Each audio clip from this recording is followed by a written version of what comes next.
શ્રી સ્વામિનારાયણ ભગવાનની જય. અક્ષર પુરુષોત્તમ મહારાજની જય. ગુણાતીતાનંદ સ્વામી મહારાજની જય. ભગતજી મહારાજની જય. શાસ્ત્રીજી મહારાજની જય. યોગીજી મહારાજની જય. પ્રમુખ સ્વામી મહારાજની જય. મહંત સ્વામી મહારાજની જય. પ્રમુખ સ્વામી મહારાજ શતાબ્દી મહોત્સવની જય. સ્વામી બાપા મારી તમે રક્ષા કરો. સ્વામી બાપા મારી તમે રક્ષા કરો. સ્વામી બાપા મારી તમે રક્ષા કરો. સ્વામી બાપા મારી તમે રક્ષા કરો.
સ્નાન કરીને પૂજા કરીશ. પ્રદક્ષિણા દંડવત પ્રણામ, પૂજા વિના પાણી હરામ.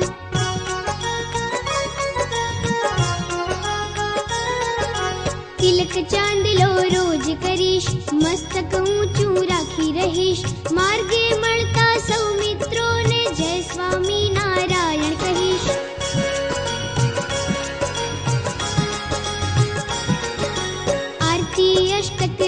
करूं, प्रेमे प्रभुने थाळ धरूं, नवधा भक्ति जीवन सार, सुख छे एમાં અતિ અપાર. મારો શંકર અમારો શંકર, મારો શંકર અમારો શંકર. એકાદશીનું વ્રત મહાન, એ તપથી રાજી ભગવાન, નિર્જળ સજળ કે ફળાહાર, અનાજનો તો મૂકો વિચાર.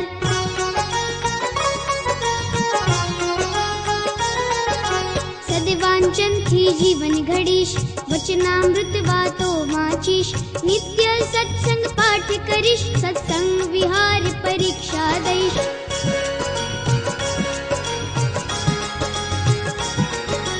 બાળ સભામાં નિત્ય જઈશ, શિસ્ત રાખી શ્રવણ કરીશ, જે શીખવે ને જે સમજાવે તે જીવનમાં પાર કરીશ. મારો શંકર અમારો શંકર, મારો શંકર અમારો શંકર. નિત્ય કરું હું ઘર સભા, બધા દુઃખની એક દવા, ઘર બને શાંતિનું સ્થાન, પ્રમુખ સ્વામીનું છે વરદાન.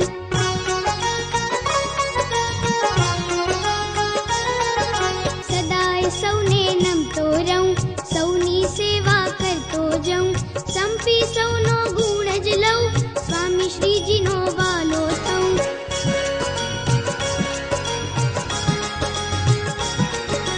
ડુંગળી લસણ ખવાય નહીં, ઈંડા માંસ અડાય નહીં, બજારું ખાવું પીવું તજું, તનથી મનથી શુદ્ધ રહું. મારો શંકર અમારો શંકર, મારો શંકર અમારો શંકર.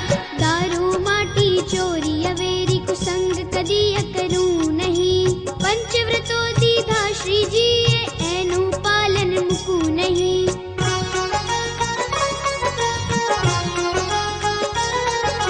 પ્રાપ્તિ મહિમા આત્મવિચાર, રાજીપોને સાંખ્ય વિચાર, કરતા હરતા શ્રીજી મનાય, ત્યારે શ્રીજી સુખે ભજાય.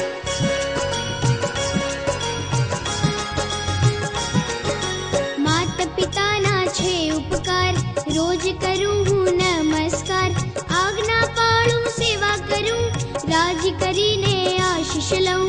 મારો શંકર અમારો શંકર, મારો શંકર અમારો શંકર. ભણવામાં હું ધ્યાન દઈશ, ઘેર આવીને લેસન કરીશ, સારો અભ્યાસ કરતો રહું, સૌથી પહેલો નંબર લઉં.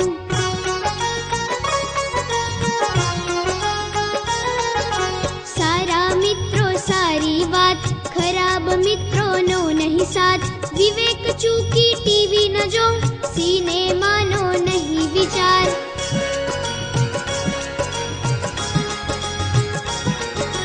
જીવન વ્યસન મુક્ત રાખીશ, બીડી તમાકુ દૂર નાખીશ, ગુટકા પાન મસાલા હરામ, દારૂ ને તો દૂર સલામ. મારો શંકર અમારો શંકર, મારો શંકર અમારો શંકર. વાણી તો એવી રાખીશ, વિનય ભરી મીઠી ભાખીશ, ભૂંડી વાતો ગંદી ગાળ, મારા મુખે નહીં ઉચ્ચાર.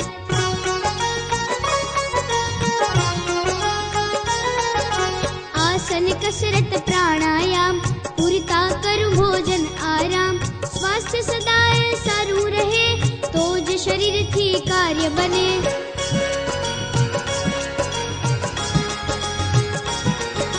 ધમાલ મસ્તી કરીશ નહીં, કોઈને હાનિ કરીશ નહીં, શિસ્ત છે માનવની શાન, એહ વિના સૌ પશુ સમાન. મારો શંકર અમારો શંકર, મારો શંકર અમારો શંકર. ઘર હોય કે શાળા હોય, શરીર હોય કે કપડાં હોય સ્વચ્છતા ત્યાં પ્રભુતા, સમૃદ્ધિ ને સુખ સદા.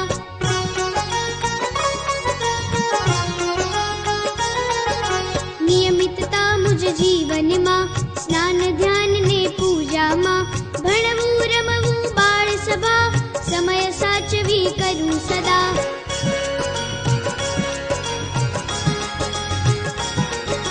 સાદાઈમાં તો સુખ જ સુખ, મોજ શોખમાં દુઃખ જ દુઃખ, ગુરુ હરીને સદાઈ ગમે, ખોટો બક્કો તજો તમે.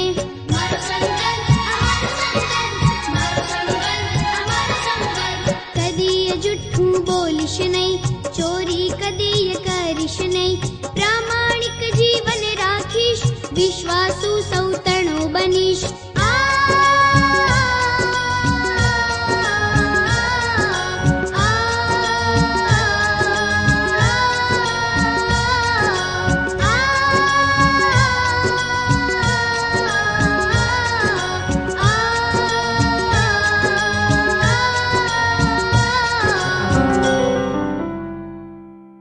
જય સ્વામિનારાયણ બાળ મિત્રો. શ્રીજી મહારાજ ખૂબ જ પરોપકારી હતા. તેઓ સર્વનો ઉદ્ધાર કરતા હતા. સૂર્યની પેઠે સર્વને અજવાળું આપતા અને વરસાદની પેઠે સૌનો તાપ પણ હરતા.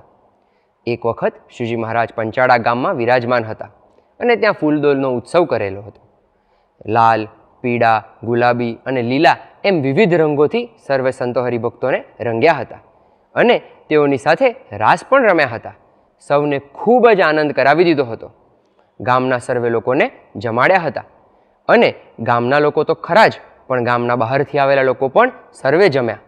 ઘી, ગોળ અને ચોખાનું જમણ હતું. તેને શેલણ કહેવાય. સૌ ધરાઈને જમ્યા. ત્યારબાદ શ્રીજી મહારાજે પૂછ્યું કે બધાએ જમી લીધું ને? ત્યારે કોઈ બોલ્યું કે હા મહારાજ, બધાએ જમી લીધું.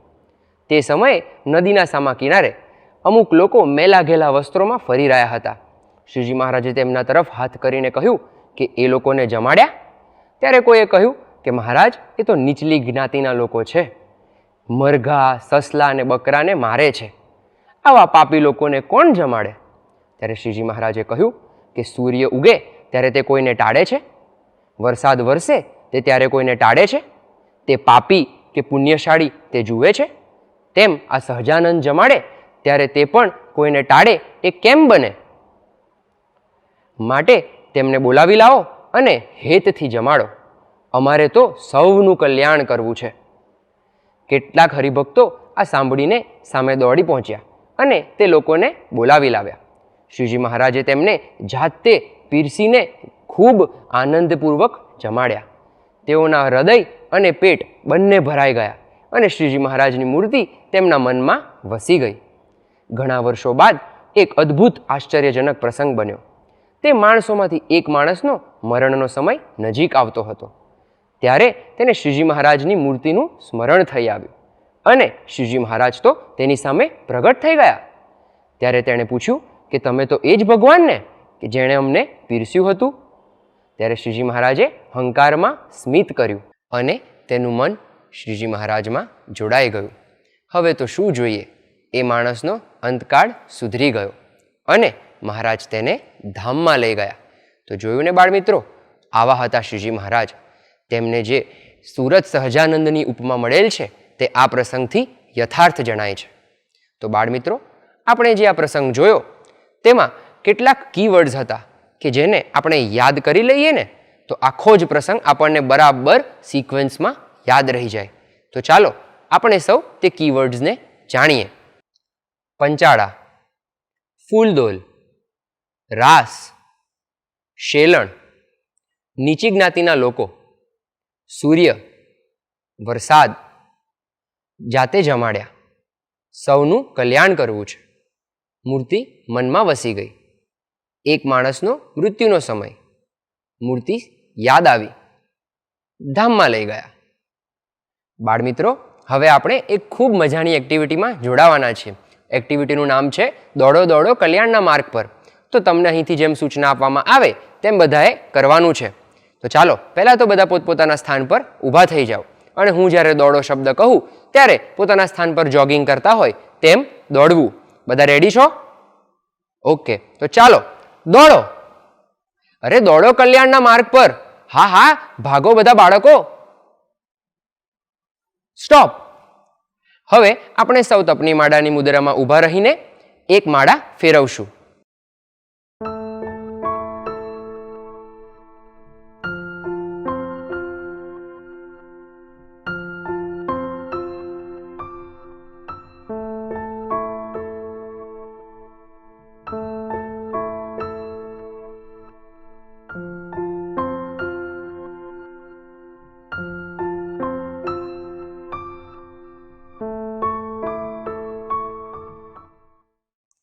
ચાલો હવે આપણે ફરીથી એકવાર દોડવાનું છે.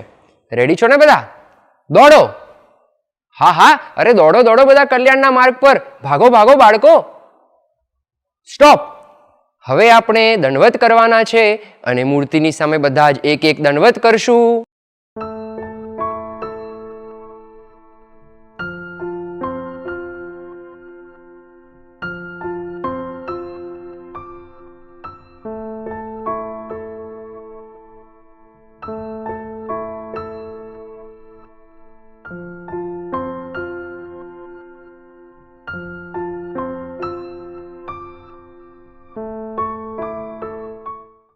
તો ચાલો બાળકો, હજુ આપણે એક વખત દોડવાનું છે. રેડી છો બધા? દોડો! હા હા, અરે દોડો દોડો કલ્યાણના માર્ગ પર. ચાલો ચાલો, ભાગો બધા બાળકો, દોડો દોડો. સ્ટોપ! હવે આપણે પ્રાર્થના કરવાની છે. તો બધા બાળકો મૂર્તિ સામે 2 હાથ જોડી આંખો બંધ કરીને પ્રાર્થનામાં જોડાશું. હે મહારાજ, હે સ્વામી, હે પ્રમુખ સ્વામી મહારાજ, હે મહંત સ્વામી મહારાજ, સૌને સત્સંગનું યથાર્થ સુખ આવે તે માટે સૌની સર્વ સમસ્યાઓનું નિરાકરણ કરજો. અંતઃશત્રુ થકી, અહમ મમત્વરૂપી માયા થકી તથા કુસંગ થકી રક્ષા કરજો. આપમાં તથા આપના ભક્તોમાં અખંડ દિવ્ય ભાવ દેખાય, સૌમાં સર્વત્ર ગુણનું જ દર્શન થાય અને દાસાનો દાસ બની રહેવાય તથા સંપ વધે તેવું બળ આપજો. અક્ષર પુરુષોત્તમ સિદ્ધાંતને જીવનમાં દ્રઢ કરી શકીએ અને તેનું પ્રવર્તન કરી શકીએ અને આ જ જન્મે એકાંતિક ધર્મ સિદ્ધ કરી અક્ષરધામ પામીએ એવા આશીર્વાદ આપજો. તો બાળમિત્રો, આપણે આટલું બધું દોડ્યા, તેમાંથી શું શીખવાનું? આપણી આ સભામાં છે ને વિવિધ પ્રકારના બાળકો આવે છે. જુદા જુદા રૂપના, જુદા જુદી ઉંમરના, જુદા જુદા ગામના અને જુદી જુદી બુદ્ધિશક્તિ ધરાવતા, પણ બધાય કલ્યાણના માર્ગ પર દોડી શકે છે. તો મારી સાથે બધા બોલો, બધાય કલ્યાણના માર્ગ પર દોડી શકે છે. કલ્યાણનો માર્ગ એટલે ભગવાનનું દરબાર. ત્યાં કોઈ જ ભેદ નથી.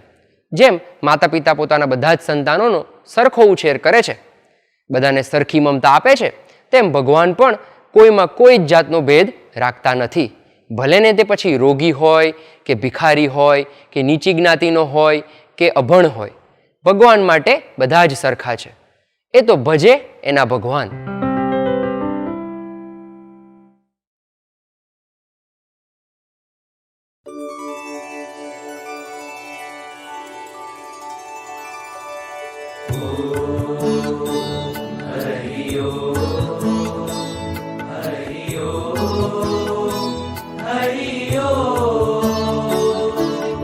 येनाक्षरं पुरुषं वेद सत्यं प्रोवाच तां तत्त्वतो ब्रह्मविद्या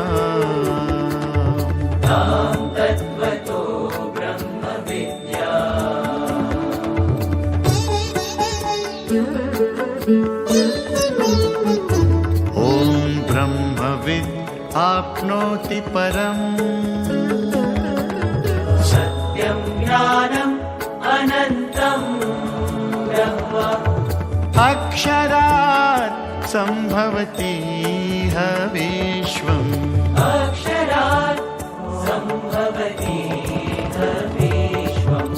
येनाक्षरं पुरुषं वेद सत्यं प्रोवाच तां तत्त्वतो ब्रह्मविद्या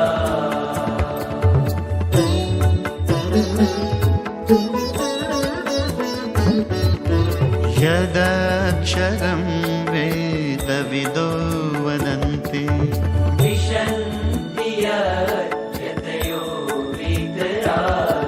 यदिच्छन्तो ब्रह्मचर्यं चरन्ति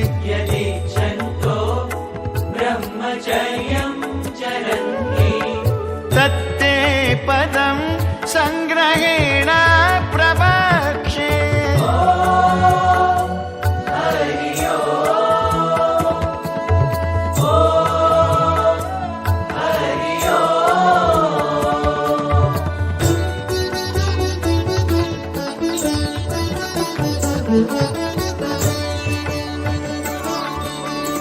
श्रीहरि सहजानन्द स्वयं उपदिदेशयं स्वामिनारायणं मन्त्रं गर्भितं ब्रह्मविद्यया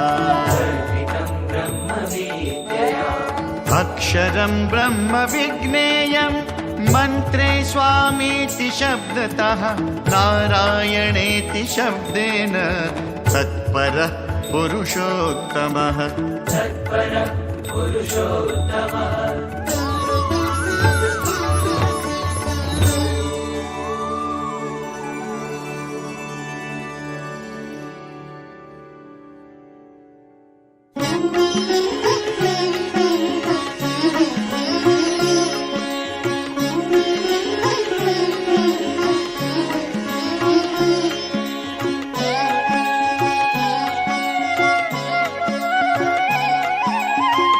प्रमुख स्वामीना गुण लाया जे, प्रमुख स्वामीना गुण लाजे।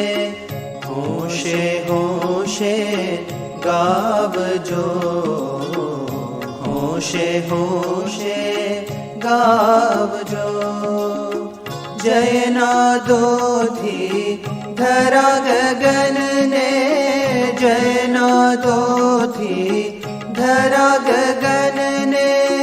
होशे होशे गजावजो, प्रमुख स्वामीना गुण लाजे, प्रमुख स्वामीना गुण लाजे। होशे होशे गावजो, होशे होशे गावजो।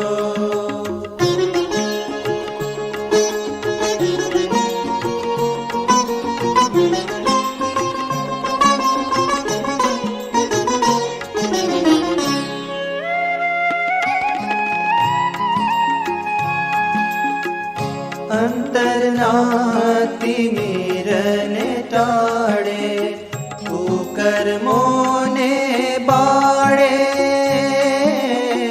कुकर्मों ने बाड़े।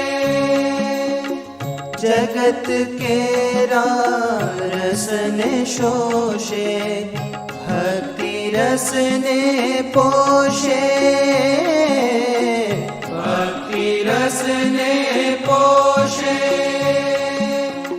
प्रमुख स्वामीनो सूर्य प्रकाशे, प्रमुख स्वामीनो सूर्य प्रकाशे।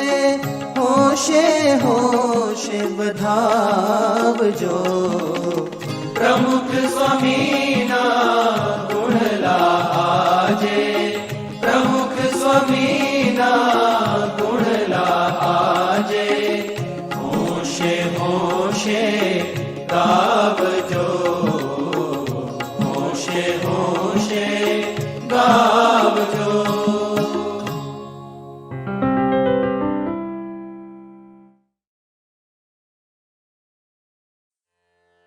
अथ सत्संगदीक्षा। लौकिको व्यवहारस्तु देहनिर्वाहहेतुकः, नैव स परमं लक्ष्यम् अस्य मनुष्यजन्मनः।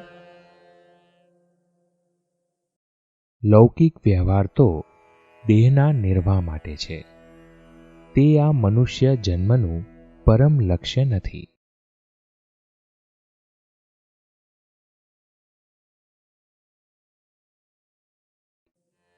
लौकिको व्यवहारस्तु देहनिर्वाहहेतुकः, नैव स परमं लक्ष्यम् अस्य मनुष्यजन्मनः। लौकिको व्यवहारस्तु देहनिर्वाहहेतुकः, नैव स परमं लक्ष्यम् अस्य मनुष्यजन्मनः। लौकिको व्यवहारस्तु देहनिर्वाहहेतुकः, नैव स परमं लक्ष्यम् अस्य मनुष्यजन्मनः। लौकिको व्यवहारस्तु देहनिर्वाहहेतुकः, नैव स परमं लक्ष्यम् अस्य मनुष्यजन्मनः। लौकिको व्यवहारस्तु देहनिर्वाहहेतुकः नैव स परमं लक्ष्यम् अस्य मनुष्यजन्मनः नाशाय सर्वदोषाणां ब्रह्मस्थितेरवाप्तये कर्तुं भगवतो भक्तिम् अस्य देहस्य लम्भनम्। સર્વ દોષોને ટાળવા, બ્રહ્મ સ્થિતિને પામવા અને ભગવાનની ભક્તિ કરવા આ દેહ મળ્યો છે. नाशाय सर्वदोषाणां ब्रह्मस्थितेरवाप्तये कर्तुं भगवतो भक्तिम् अस्य देहस्य लम्भनम्। नाशाय सर्वदोषाणां ब्रह्मस्थितेरवाप्तये कर्तुं भगवतो भक्तिम् अस्य देहस्य लम्भनम्। नाशाय सर्वदोषाणां ब्रह्मस्थितेरवाप्तये कर्तुं भगवतो भक्तिम् अस्य देहस्य लम्भनम्। नाशाय सर्वदोषाणां ब्रह्मस्थितेरवाप्तये कर्तुं भगवतो भक्तिम् अस्य देहस्य लम्भनम्। भगवान के नाम पे कुछ दे दे बाबा, इस भिखारी को कुछ दे दे बाबा, भगवान तेरा भला करेगा बाबा। भगवान के नाम पे कुछ दे दो। अरे मिलन, देखो देखो कौन आ रहा है। छगन चुक चुक।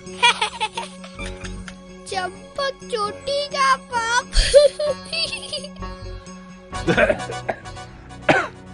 क्यों, क्या कर रहे हो?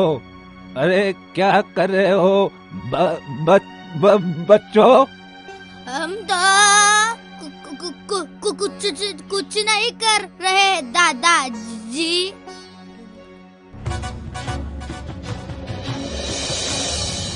अरे पार्थ, ये मुंह लटका कर क्यों बैठे हो? हट, लगता है जनाब रूठे हुए हैं। इसमें जरा बाप का क्या जाता है? मुझे अकेला छोड़ दो। चलो, आज भी बच्चों ने एक अच्छा विषय दे दिया। चलो अब रात को मिलते हैं कहानियों के समय में।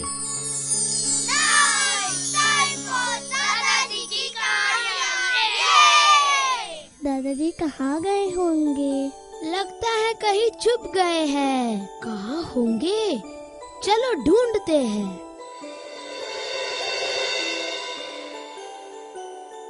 छोटी छोटी कहानी लेके दादाजी आ गए। सद्गुणों का जादू लेके दादाजी आ गए। दद्दू, आज एक ऐसी कहानी सुनाओ जो कभी न सुनी हो। हाँ तो सुनो, हर एक व्यक्ति के पास एक सपना होना चाहिए, ड्रीम। मुझे तो बहुत सपने आते हैं। उस सपने की बात नहीं, ये सपना यानी ध्येय कि मुझे बड़ा होकर क्या बनना है। ठहरिए दादाजी। क्या हुआ? कहता हूँ दादाजी, दद्दू मुझे बड़ा होके इतना बड़ा आदमी बनना है। तुम जरूर बन सकते हो। याहू, वाह वाह वाह। पर एक प्रश्न है। इसमें क्या प्रश्न? इतने बड़े आदमी बनने के लिए इतने बड़े सद्गुण भी लाने पड़ेंगे। मैं तैयार हूँ। तो सुनो, मैं तुम्हें तुम्हारे ड्रीम को सच करने में जरूरी सारे सद्गुण की बात करूँगा। जल्दी कहो जल्दी, मुझे जल्दी बड़ा बनना है। हाँ हाँ कहता हूँ, पर पहले पार्थ, मिलन और धीमन को कुछ प्रश्नों के उत्तर देने होंगे। मैं तैयार हूँ। तो कहो, हमारे शरीर का बिना हड्डी का और दो अलग अलग काम करने वाला सबसे अच्छा अंग कौन सा है? आँखें। वो तो सिर्फ देखने का काम करती है। हृदय दादाजी। वो तो अंदर है। तो? ओहो, वो तो मैं तुमसे पूछ रहा हूँ। हमें कुछ भी पता नहीं चलता, आप ही बता दो ना। जवाब सुनकर आश्चर्यचकित हो जाओगे। बताओ तो सही। तो सुनो, हमारे शरीर का सबसे अच्छा अंग है जुबान। वो कैसे? जुबान स्वाद का ज्ञान कराती है और बोलती भी है। जुबान ही से हम सारा व्यवहार करते हैं। जुबान विचार विमर्श करती है, भगवान का नाम लेती है, प्यार बढ़ाती है, झगड़े रोकती है। ऐसा तो कभी सोचा ही नहीं था। इसलिए जुबान शरीर का सबसे अच्छा अंग है। तो अब दूसरा सवाल। दूसरा सवाल? हाँ, तो अब कहो, हमारे शरीर का बिना हड्डी का सबसे बुरा अंग कौन सा है? बुरा अंग? सभी अंग तो अच्छे ही हैं दादाजी। नहीं, जवाब तो है। तो आप ही बताइए। तो सुनो, हमारे शरीर का सबसे बुरा अंग भी जुबान ही है। पर वो कैसे? देखो, जुबान के कारण ही सब वाद विवाद होते हैं, झगड़े होते हैं, दुश्मनी होती है। सबसे बुरा अंग भी जुबान और सबसे अच्छा अंग भी जुबान, ये कैसे हो सकता है? अरे भाई, जुबान तो सबसे शक्तिशाली हथियार है। सही उपयोग किया तो फायदा और गलत उपयोग किया तो नुकसान। इस विषय पर सुनो एक कहानी। बहुत साल पहले की बात है। एक था राजा, बहुत चतुर और बलवान। उसका बहुत बड़ा परिवार था, सब सुखी थे। पर एक दिन अब हम आराम से सोएंगे। जी राजा जी, शुभ रात्रि। भगवान आपको प्यारा सा सपना दे। हाँ, पर सैनिक, तुम सपने मत देखना, जगते रहना। जी राजा जी।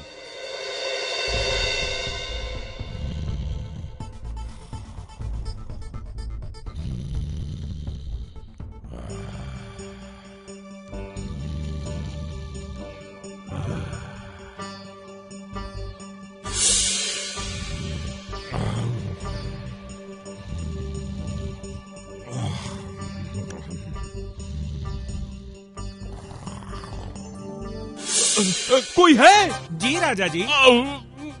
मेरे दांत, ये देखो, मेरे दांत कहाँ गए? मेरे दांत कहाँ गए? देखो। दांत? दांत तो मुंह में ही है राजा जी। एक है, दूसरे कहाँ हैं? सबके सब हाजिर हैं। तो मैंने देखा, वो क्या था? राजा जी, सपना होगा। सपना? सुबह का सपना? हे भगवान! पर आपने देखा क्या? मेरा एक दांत ही बचा था और सारे दांत गिर गए थे। एक दांत ही बचा, सब गिर गए? अरे बाप रे! पर अब क्या करें? चिंता मत करो राजा जी, आपके सब दांत अभी तो हाजिर है ही। जो सपने में गिरे उसका मतलब राजपुरोहित से पूछ लेते हैं। हाँ, ये बात सही है। जल्दी बुलाओ उन्हें, जल्दी बुलाओ। राजपुरोहित जी, आज राजा जी को सपना आया था। उसमें उनके एक दांत को छोड़कर सभी गिर गए थे। तो कहिए, मेरे सपने का अर्थ क्या है? बहुत बुरा। क्या? बहुत बुरा भविष्य है आपका और आपके परिवार का। क्या? शास्त्र के मुताबिक दूसरे टूटे दांतों की तरह आपका सारा परिवार मर जाएगा और एक बचे दांत की तरह आप ही जीवित रहोगे। नहीं, नहीं, नहीं, यही सही है। आप ही बचोगे और बाकी सब मर जाएंगे। ज्योतिष शास्त्र कभी विफल नहीं होता। क्या? क्या बोले? तो सुन लो, मैं भी कभी विफल नहीं होऊंगा। सैनिकों, इस मूर्ख ज्योतिष को कैद कर लो और 1000 कोड़े मारो। पर सुनिए तो सही। मुझे कुछ नहीं सुनना। पर राजा जी, सुनिए तो सही। मैंने तो जो सच है वो ही कहा है। इधर राजा उदास था, दूसरी ओर पुरोहित का बेटा भी उदास था। पर वो चतुर और मधुर था, वो भी सत्य वक्ता था, पर वाणी का सही उपयोग अच्छी तरह जानता था। दूसरे दिन वो राजसभा में पहुंचा। प्यारे राजा जी, आप उदास मत हो। तुम कौन हो? मैं ज्योतिष हूँ। मुझे कोई ज्योतिष नहीं मिलना, चले जाओ। जैसी आपकी आज्ञा सरकार, पर मेरे पास आपकी चिंता का उपाय है। ठहरो ठहरो। जी राजा जी। क्या तुम मेरे सपने का रहस्य बता सकते हो? जी हाँ, इस विषय में तो मैंने कई प्रमाण पत्र प्राप्त किए हैं। पर देखो, सिर्फ एक दांत बचा था, दूसरे सारे गिर गए थे। मेरा सपना ही बुरा था। वो बुरा नहीं, अच्छा सपना था। अच्छा? अच्छा नहीं, बहुत ही अच्छा। पर कैसे? देखिए राजा जी, बचा हुआ मजबूत दांत है आप, और अन्य दांत है आपका परिवार। राजा जी, आप आपके परिवार में सबसे अधिक ताकतवर हैं, इसीलिए तो आप राजा हो। जी हाँ, आपकी शक्ति और उम्र आपके परिवारजनों में सबसे ज्यादा है। जियो हजारों साल राजा जी, जियो हजारों साल। जियो हजारों साल राजा जी, जियो हजारों साल। क्या ये सच है? बिल्कुल, ज्योतिष शास्त्र विफल नहीं जाता। वाह, तो मैं भी विफल नहीं होऊंगा। सैनिक, कोषाध्यक्ष से कहो कि इसे 1000 स्वर्ण मुद्रा दे, और आज से ये अपने राज्य का राज्य पुरोहित होगा। फिर तो उस बेटे ने अपने बाप को भी छुड़वा लिया। ये है जुबान का काम। याद रखो बच्चों, वाणी एक शक्ति है। बुरी तरह इस्तेमाल किया तो नुकसान, और अच्छी तरह उपयोग किया तो फायदा ही फायदा। पर दादाजी, जो राजपुरोहित ने कहा था और जो उसके बेटे ने कहा था, अर्थ तो दोनों वाक्यों के एक ही थे। हाँ दादाजी, सभी परिवारजनों में राजा की उम्र ज्यादा, यानी सब मर जाएंगे और राजा जिंदा रहेंगे। यही तो बात है। वाक्य का अर्थ एक था, पर प्रस्तुति अलग थी। तुम क्या बोलते हो, उससे भी ज्यादा महत्वपूर्ण तुम किस तरह बोलते हो वो है। इसलिए सुनो एक पंक्ति। कौवा किसका धन हरे, कोयल किसको दे, मीठा बोल सुनाई के सबका मन हर ले। क्या बात है दादाजी, मीठा बोल सुनाएंगे सबका मन हर ले। क्या बात है दादाजी। जी हाँ बच्चों, दोनों पक्षी है, दोनों बोलते ही है, पर कौवा कर्कश है और कोयल मधुर। तो एक को सब धिक्कार देते हैं और दूसरे को सब चाहते हैं। अब एक दूसरी कहानी सुनो। एक राज्य में राजा की शोभा यात्रा जा रही थी। रास्ते में एक अंधा भिखारी उसके बच्चे के साथ जा रहा था। अंधे भिखारी को देख एक सैनिक बोला, ओए अंधे, चल फुट, निकल यहाँ से। देखता नहीं सैनिक सहित राजा जी की सवारी आ रही है। जी सैनिक जी। फिर प्रधान जी ने भी उस भिखारी को कहा, ओ भाई, तुम जरा दूर रहो, राजा जी की सवारी आ रही है। जी प्रधान जी। फिर तो खुद राजा भी उसके पास गए। अरे सूरदास जी, आपको दिक्कत ना हो तो हमें जरा मार्ग दीजिए। जी राजा जी।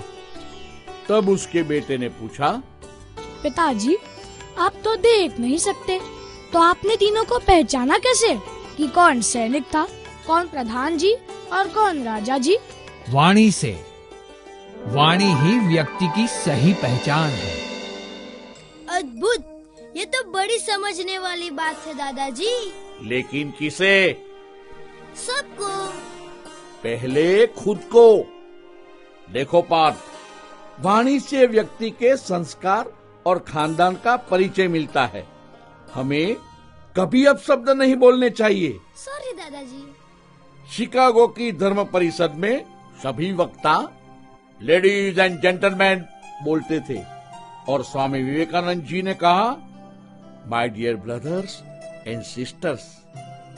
तो उस मधुर स्वरों की गूंज ने पूरे विश्व में हिंदू धर्म का नाम रोशन कर दिया।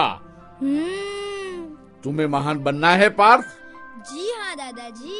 तो कभी चिल्लाकर बात नहीं करनी चाहिए। और धीमान, तुझे किसी की भी नकल उतारनी नहीं चाहिए। बड़ों का आदर करना चाहिए और किसी का भी नाम नहीं बिगाड़ना चाहिए। सॉरी दादाजी। तो चलो पिता भूल जाओ और नई शुरुआत करो और वाणी की शक्ति का सही उपयोग कर दुनिया के महान व्यक्ति बनो। तो अब सब बोलो मेरे साथ, वाणी शक्ति है, वाणी शक्ति है, वाणी शक्ति है। તો ચાલો બાળ મિત્રો, હવે આપણે એક સરસ મજાની ક્વિઝ રમવાના છીએ. તમારી સ્ક્રીન ઉપર એક પ્રશ્ન આવશે અને તેની સાથે 4 વિકલ્પો આવશે. તો તમારે તેમાંથી સાચો વિકલ્પ પસંદ કરવાનો છે. રેડી છો બધા? પ્રશ્ન 1. માતા પિતા અને વડીલો સાથે કેવી રીતે બોલવું?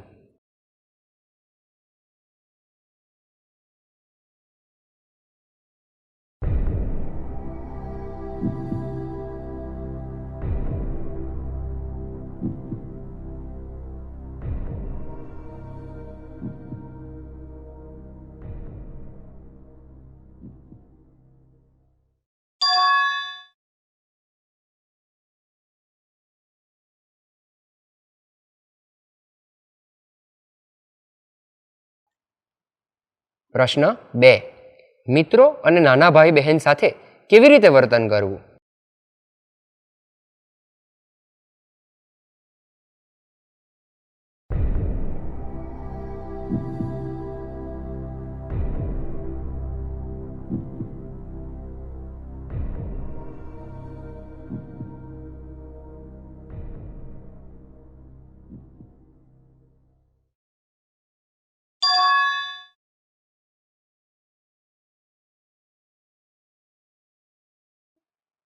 પ્રશ્ન 3.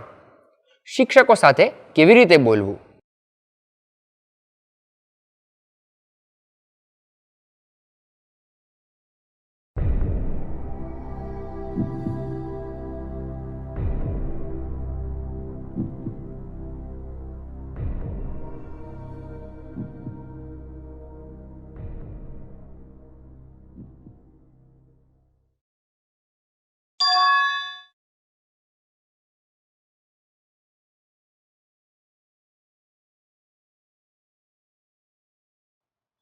પ્રશ્ન 4.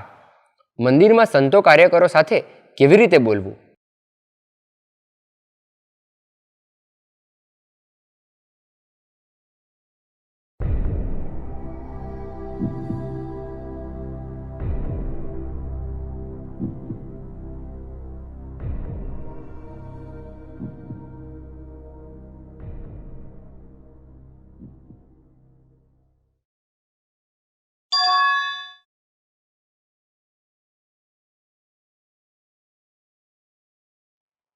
બાળમિત્રો, સભા બાદ આપણે આપણા મમ્મી પપ્પાને પૂછવાનું છે કે મારે રોજબરોજમાં વાણી વ્યવહારમાં ક્યાં ક્યાં ભૂલ પડે છે અને તે જાણી તેને સુધારવી અને મમ્મી પપ્પાને વચન આપવું કે હવે આજ પછી ફરી ક્યારેય એવી ભૂલ નહીં કરું. જય સ્વામિનારાયણ. श्री स्वामिनारायण भगवाननी जय।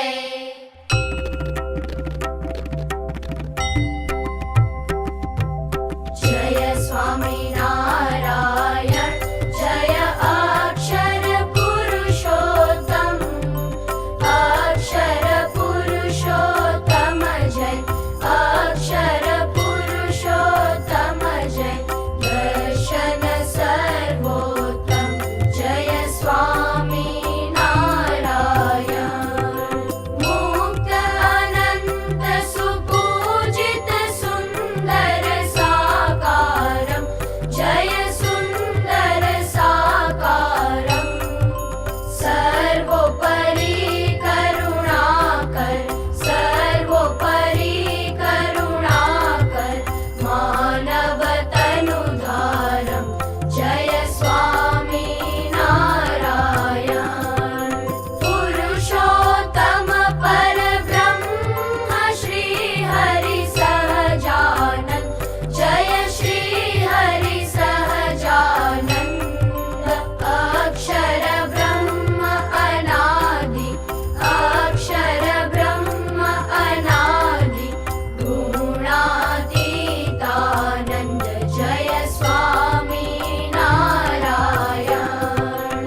तं गुरुं प्राप्य ब्रह्मरूपं निजात्मनः विभाव्य दासभावेन स्वामिनारायणं भजे।